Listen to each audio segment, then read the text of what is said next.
സുഗമോദേവി സീരിയലിൻ്റെ ഇന്നത്തെ എപ്പിസോഡ് റിവ്യൂയിലേക്ക് എല്ലാവർക്കും സ്വാഗതം. അങ്ങനെ നന്ദനാണെങ്കിൽ കെവിൻ വന്നിട്ട് കാര്യങ്ങൾ പറഞ്ഞിട്ട് പോയതിന് ശേഷം ആകെ അസ്വസ്ഥനാണ്. അവനാണെങ്കിൽ ഋഷി തൻ്റെ അടുത്തേക്ക് വരുന്നത് പോലെയും തന്നെ ഉപദ്രവിക്കുന്നത് പോലെയൊക്കെ തന്നെ തോന്നുകയാണ്.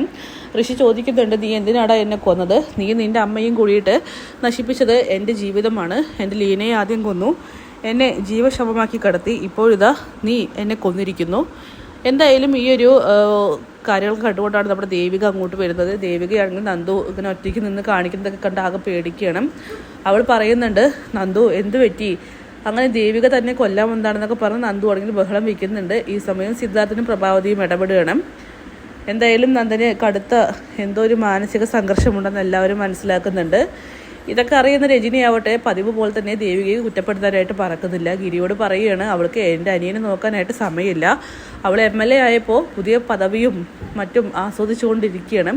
കുടുംബകാര്യങ്ങൾ നോക്കുന്നത് ഇപ്പോൾ എൻ്റെ അമ്മയാണ്. സ്വന്തം ഭർത്താവിനെ പോലും നോക്കാൻ ഇപ്പോൾ അവൾക്ക് സമയമില്ല എന്നൊക്കെ പറഞ്ഞുകൊണ്ട് ദേവികയെ പതിവ് പോലെ തന്നെ കുറ്റപ്പെടുത്തുമ്പോൾ ഗിരി പറയുന്നുണ്ട്, അതൊന്നുമല്ല, മറ്റെന്തോ ആണ് പ്രശ്നം. നീ ആദ്യം മേഡത്തെ വിളിച്ച് ചോദിക്കാൻ നോക്കുമെന്ന് പറയുകയാണ്. അങ്ങനെ രജനിയാണെങ്കിൽ നമ്മുടെ പ്രഭാവതിയെ ഫോണിൽ വിളിക്കുന്നുണ്ട്. എന്താ അമ്മേ, ഇങ്ങനെ പോയാൽ മതിയോ? അവളൊരു ഭാര്യയും കൂടിയാണെന്നുള്ള കാര്യം അവളെ ഓർമ്മപ്പെടുത്തുന്നൊക്കെ പറയുമ്പോൾ, നീ കാര്യം അറിയാതെ ഇങ്ങനെ തുള്ളിച്ചാടല്ലേ. അന്ന് ഋഷിയുടെ പ്രശ്നത്തിൽ ഞാൻ അവന് മുന്നിൽ കരഞ്ഞതിന് ശേഷം മാത്രമാണ് നന്ദൻ ഇങ്ങനൊരു മാറ്റം ഉണ്ടായിരിക്കുന്നത്. ഞാൻ ഈ കുടുംബത്തിൻ്റെ സമാധാനത്തിന് വേണ്ടി മാത്രമാണ് മിണ്ടാതിരിക്കുന്നത്. അല്ലാതെ പ്രഭാവതി പഴയതുപോലെ ആവാൻ നിമിഷങ്ങൾ മാത്രം മതി. പക്ഷെ നന്ദൻ ഇപ്പോൾ പറ്റിയിരിക്കുന്നത് ദേവിക കാരണമല്ല, ഋഷിയുമായിട്ട് ബന്ധപ്പെട്ട കാര്യങ്ങളാണെന്നൊക്കെ പറയുമ്പോൾ അപ്പോഴും അമ്മ ദേവികയെ മുറുക്കെ പിടിച്ചോ. കാരണം അവളാണല്ലോ ഭർത്താവിൻ്റെ മാറ്റങ്ങളൊക്കെ ശ്രദ്ധിച്ച് കൂടെ നിൽക്കേണ്ടവൾ. പക്ഷേ അവൾക്കിപ്പോൾ ജനങ്ങളും അവളുടെ പദവിയാണ് വലുതെന്നൊക്കെ പറഞ്ഞ് വീണ്ടും കുറ്റപ്പെടുത്തുകയാണ്. നിന്നോട് സംസാരിച്ചിട്ട് കാര്യമില്ലെന്നൊക്കെ പറഞ്ഞുകൊണ്ട് പ്രഭാവതിയാണെങ്കിൽ ഫോൺ വയ്ക്കുന്നു. എന്തായാലും ശാരികയാവട്ടെ തൻ്റെ കോളേജിൽ നിന്നും നാണം കെട്ട് കരഞ്ഞുകൊണ്ട് തിരിച്ചു വരുന്നുണ്ട്. കാര്യം അന്വേഷിക്കുമ്പോൾ ചേച്ചി ഇന്ന് ഏറ്റെടുത്ത പ്രോഗ്രാമിൽ എത്താമെന്ന് പറഞ്ഞിട്ടുണ്ടായിരുന്നല്ലോ, വന്നില്ല.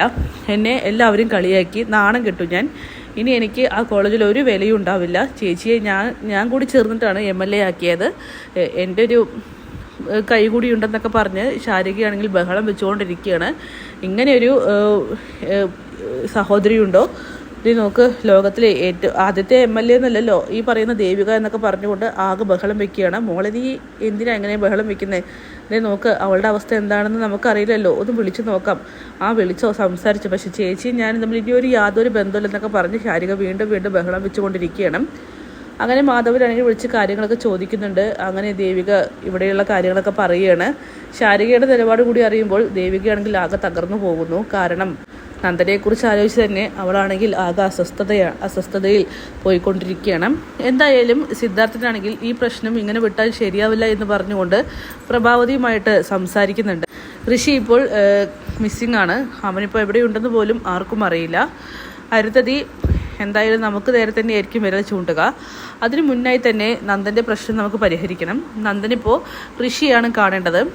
അവൻ എൻ്റെ അടുത്ത് വന്ന് മാപ്പ് ചോദിക്കുകയാണെങ്കിൽ, അന്ന് വീഡിയോ എടുത്തതിന് മാപ്പ് ചോദിക്കുകയാണെങ്കിൽ ഉറപ്പായിട്ടും നന്ദൻ്റെ ഇപ്പോഴത്തെ ഈ മാനസിക പ്രശ്നം മാറുമെന്നൊക്കെ പ്രഭാവതി വിശ്വസിക്കുന്നു. ഇത് ഒളിഞ്ഞു നിന്ന് കേൾക്കുന്ന നന്ദനാണെങ്കിൽ ആകെ ഷോക്കാവുകയാണ്. കാരണം മരിച്ചുപോയ ഋഷിയെ എങ്ങനെയാണ് ഈ പ്രഭാവതി കൊണ്ടുവരിക എന്ന് അവൻ ചിന്തിക്കുന്നുണ്ട്. സത്യങ്ങൾ തുറന്നു പറയാനായിട്ട് എല്ലാവരും ആവശ്യപ്പെടുന്നുണ്ടെങ്കിലും നന്ദനാണെങ്കിൽ അത് പറയുന്നില്ല. ആരെങ്കിലും കൊന്നിട്ടുണ്ടെങ്കിൽ അത് പറയാൻ പോലും പ്രഭാവതിയും സിദ്ധാർത്ഥനും അതുപോലെ നമ്മുടെ ദേവികയൊക്കെ തന്നെ പറയുന്നുണ്ട്. പക്ഷെ നന്ദനാണെങ്കിൽ വല്ലാത്തൊരു മാനസികാവസ്ഥയിൽ തന്നെയാണ്. ഇനിയിപ്പോൾ നന്ദൻ്റെ ഈ ഒരു മാനസികാവസ്ഥ കൂടുതൽ വഷളായിക്കൊണ്ടിരിക്കുകയാണ് ചെയ്യാനായിട്ട് പോകുന്നത്. അപ്പോൾ അരുന്ധതി കൂടി ഋഷിയുടെ മരണം അറിഞ്ഞാൽ പിന്നെ നന്ദൻ്റെ കാര്യം ഏകദേശം കണക്ക് തന്നെയാണ്. അപ്പോൾ കാത്തിരിക്കാം കിടിലൻ എപ്പിസോഡ്സിനായിട്ട്. ബൈ.